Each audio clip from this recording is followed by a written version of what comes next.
तर good morning सगळ्यांना.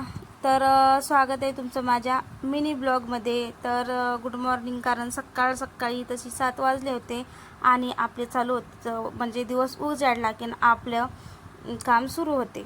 तर मी तर ब्रश वगैरे करून घेतला आणि मस्त आंघोळ वगैरे करून रेडी झाले. आणि बाकीचे जे पारशी कामं असतात, आपला झाडझूड हे ते काय नून बायनून, तुम्हाला तर माहीतच आहे बायकांना बरं का. तर ते सगळे कामं झाले. तर आता मला स्वयंपाक राहिला होता बरं का. तरी तशी मला करायची देवपूजासाठी मी चालली होती फुलं आणायला.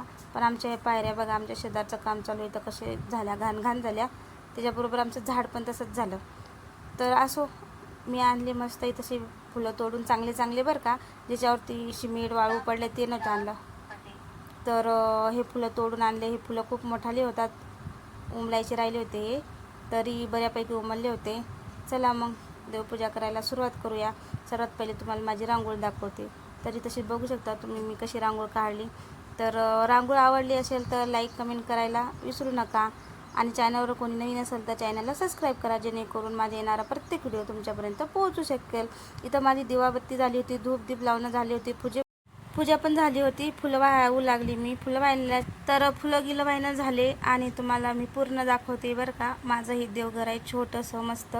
तर पूर्ण देवघर दाखवते आणि पूर्ण पूजा पण दाखवते. तर तुम्ही तशी बघू शकता, अशा प्रकारे मी माझी पूर्ण पूजा संपन्न केली आहे. जर तुम्हाला हे पूर्ण लॉंग व्हिडिओ बघायचा असेल तर आपल्या यूट्यूब चॅनलवर जाऊन बघू शकता. तर हे बघा. तर बोला श्री स्वामी समर्थ. कसा वाटला तुम्हाला हा मिनी ब्लॉग नक्की सांगा.